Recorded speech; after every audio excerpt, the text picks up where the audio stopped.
Welcome back to my Security Pro vlogs. This is my second vlog. It's been a week since my last vlog.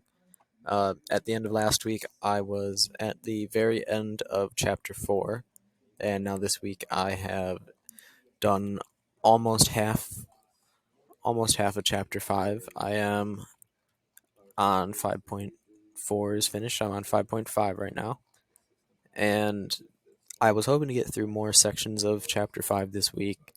But as you can see, they're really long sections, and the labs in them are very difficult. I remember doing labs like 6 times until I was able to get everything completely correct, and that's even after looking at the instructions it gives you after you fail. It's just that hard to understand and that hard to do.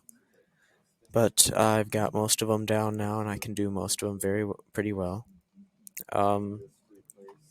So basically, I learned about this week security appliances, configuring the quality of service. So basically, you go into the router, you configure the firewall aliases, you turn on the network shaper, allow voice over IP traffic, etc., give higher priority to things, configuring a demilitarized zone. So basically, an area outside of your firewall that the public can access, like a public web server that you would need to have them be able to access. Also learned about perimeter firewalls, configuring the firewall rules. Those ones were really difficult to do, and configuring the NAT was really hard also. Let's show one of these labs real quick. So we're going to go into this one right here. You can see some of the stuff it makes you do here, and then it asks you a question about it, and there's a lot of explanation on how to do it because there's a lot of stuff to do. So let's go into this one, show some of the stuff that I learned. It's not all going to be in this lab, but I'll go to the tabs and show what I learned to do. So basically it starts you off on the login page of the pfSense here. So you just log in. I use the same password for like every lab. Not very secure if you ask me. So basically here it's telling us to make a firewall alias, so we'd go to aliases, add, obviously. Then we'd name it what we want, like it says high bandwidth and high bandwidth users.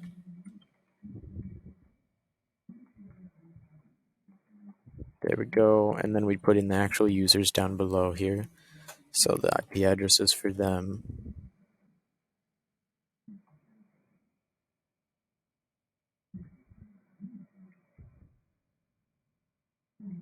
So then we'd save it, apply changes. That's one of the 7 things it wants you to do in this lab, sorry.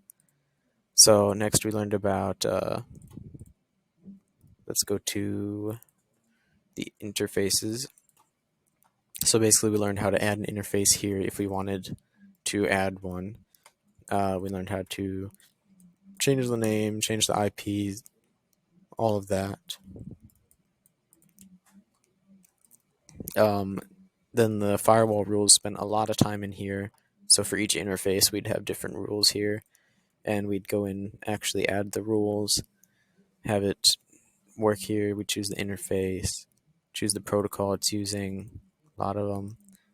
And then if we go to, so let's say we'd want to move something from the LAN to the WAN, we'd go LAN net display. We'd choose our source thing here, so that we would know we're only moving a certain port.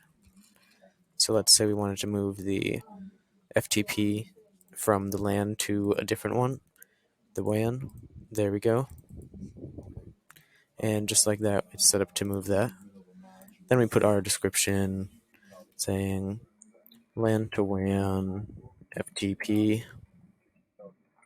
And that'd be pretty much what we do to make rules. And there's a lot of freedom in making the rules, so we got to make sure that we make it to their specifications completely. Otherwise, it would show we're wrong. Answer questions for this lab. Just wants to know how many firewall rules we created after doing all this. So basically, we'd make them all and go see how many there is. We learned about the traffic shaper.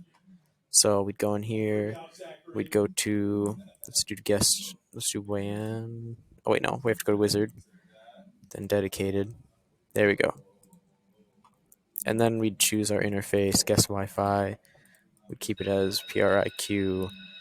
We choose all our settings here, and we can specify what we can have their upload and download as and all that.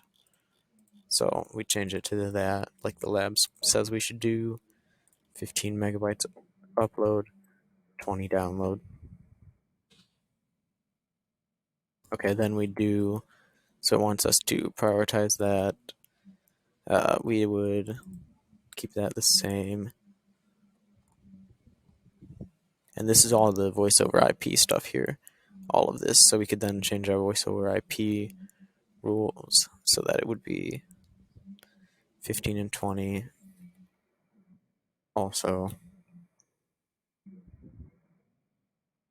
And basically there's just a lot of stuff to configure. After that we do penalizing stuff. So then the penalizing, what we want to do is the alias we made. So the alias was high BW. Just like that, it'll penalize the people that are using too much bandwidth, and it will lower them to, let's say, 5% of their actual of the normal bandwidth use. And then you can also disable and enable certain things. So we could turn any of these on. You can prioritize gaming traffic, enable or disable any of these specific games. Here's the lowering priority things or hiring the priorities. So we can make a remote desktop higher priority, Microsoft Remote Desktop higher priority, all of that. And that's about all. There's other simple things, but that's all I'm going to show for now. And thanks for watching.